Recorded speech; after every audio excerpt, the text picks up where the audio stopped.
Welcome sa Tagalog Horoscope, ang iyong gabay sa pang-araw-araw na buhay.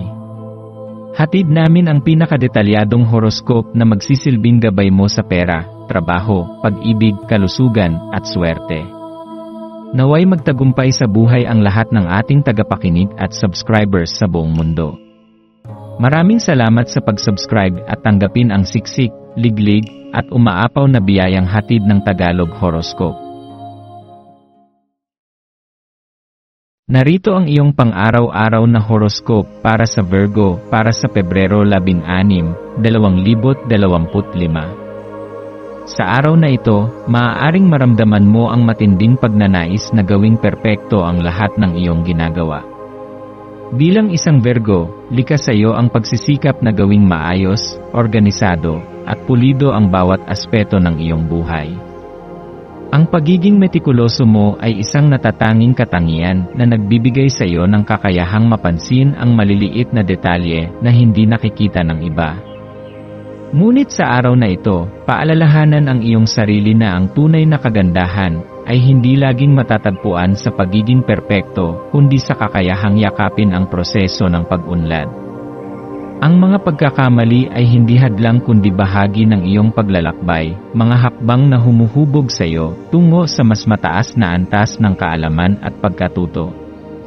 Magtiwala sa iyong likas na talino at sa iyong matalas na pakiramdam, dahil ito ang magiging gabay mo sa pagtahak sa araw na ito. Ang iyong intuition ay isang napakalakas na kasangkapan, at kapag ginamit mo ito ng tama, madali mong mauunawaan kung ano ang dapat mong gawin sa iba't ibang sitwasyon.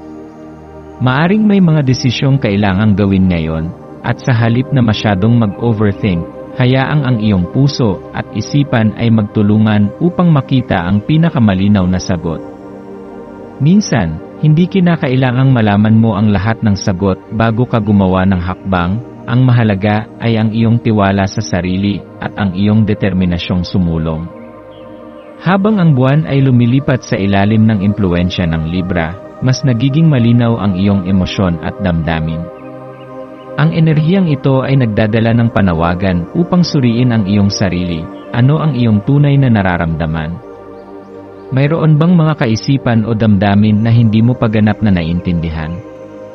Ang araw na ito ay isang magandang pagkakataon upang pagnilayan ang iyong emosyon at bigyang pansin ang mga damdamin na maaaring matagal mo nang hindi hinaharap.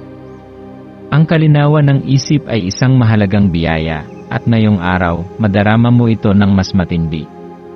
Sa iyong pang-araw-araw na buhay, maaaring mapansin mong mas gusto mong mapalapit sa mga taong nagbibigay sa iyo ng kapanatagan. Ang kasalukuyang enerhiya ay nagdadala ng pangangailangan na makahanap ng balanse sa iyong mga relasyon. Pansinin kung paano ka nakikipag-ugnayan sa iba, na ibibigay mo ba ang tamang atensyon at pagmamahal sa mga mahal mo sa buhay. Mayroon ka bang hindi nasasabi na damdamin na maaaring maging hadlang sa mas malalim na koneksyon? Huwag matakot na ipahayag ang iyong sarili. Ang bukas na komunikasyon ay maaaring magdala ng higit na pag-unawa at kasiyahan sa iyong mga relasyon.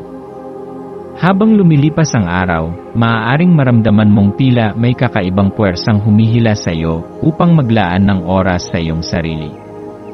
Huwag mong baliwalain ang tawag na ito, ang pagbibigay ng oras para sa self-care at personal na pagpapalakas ay isang mahalagang bahagi ng iyong paglalakbay.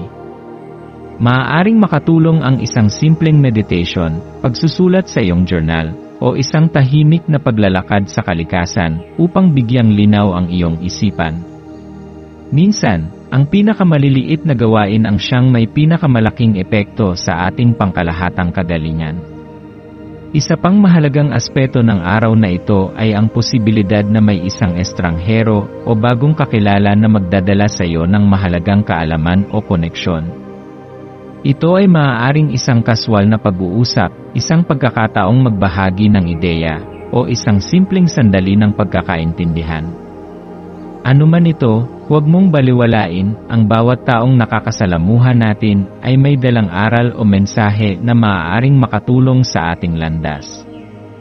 Buksan ang iyong puso at isipan sa posibilidad ng mga bagong pagkakaibigan o koneksyon, at hayaang ang pagkakataong ito ay maging daan patungo sa mas malalim na pag-unawa sa iyong sarili at sa mundo sa paligid mo.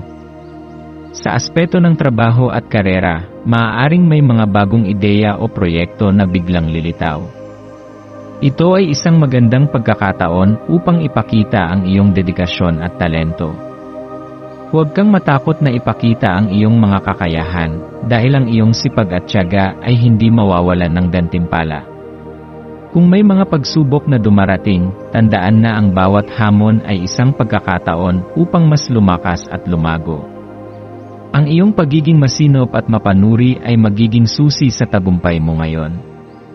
Sa larangan ng pananalapi, ito ay isang magandang araw upang pag-isipan ang iyong mga gastusin at pag-ipon. Maaaring may mga pagkakataong dumating na magdadala ng dagdag na kita o oportunidad sa hinaharap. Mag-ingat sa mga hindi kinakailangang gastusin, at sa halip pag-isipan kung paano mo maaaring palagin ang iyong mga ari-arian o ipon. Ang maingat na pagpaplano ay makakatulong sa iyo upang matiyak na ang iyong kinabukasan ay magiging mas matatag at puno ng kasiguruhan. Sa aspeto ng kalusugan, siguraduhin mong binibigyang pansin mo ang iyong katawan. Ang pahinga, balansing pagkain, at regular na pag-ehersisyo ay hindi lamang magpapalakas sa iyong katawan kundi magpapabuti rin ng iyong kalooban.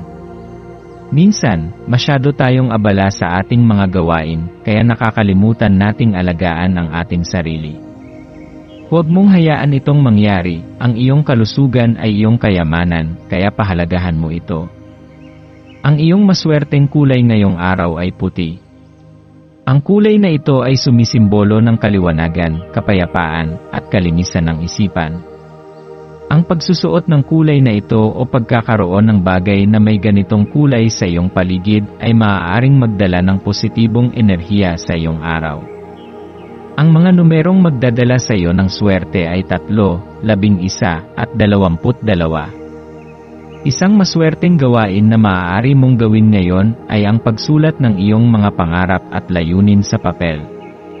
Kapag inilalagay mo sa salita ang iyong mga hangarin, mas nagkakaroon ito ng direksyon at nagiging mas madali itong maabot. Maaari mo ring subukang gumamit ng affirmations upang palakasin ang iyong kumpiyansa at positibong pananaw sa buhay. Habang nagtatapos ang araw, maglaan ng sandali upang pagnilayan ang lahat ng iyong natutunan. Ano ang mga bagay na nagbigay sa iyo ng inspirasyon? Ano ang mga aral na maaari mong dalhin sa mga susunod na araw?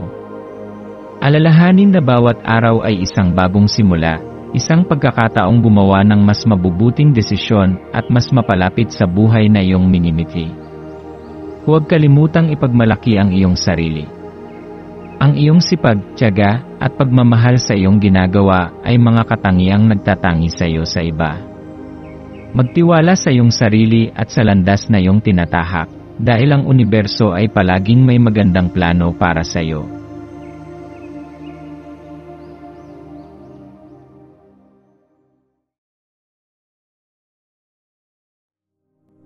Tayo ay magkaroon ng kaunting sandali upang ipagdasal ang lahat ng mga dalangin ng ating mga subscribers, na sana'y matamo nila ang kanilang mga pinapangarap sa buhay, magandang trabaho, mabuting kalusugan, payapa at masayang pamumuhay, at siksik, liglig at umaapaw na biyaya at kayamanan.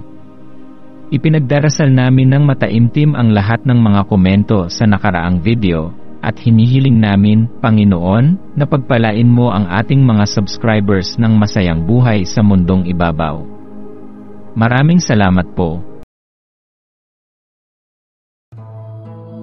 Maraming salamat sa panonood ng iyong horoscope ngayon araw. Naway gabayan ka ng mga bituin sa iyong landas. Huwag kalimutang mag-like, share, at subscribe para sa iba pang cosmic na kaalaman. Hanggang sa muli, manatiling konektado sa universo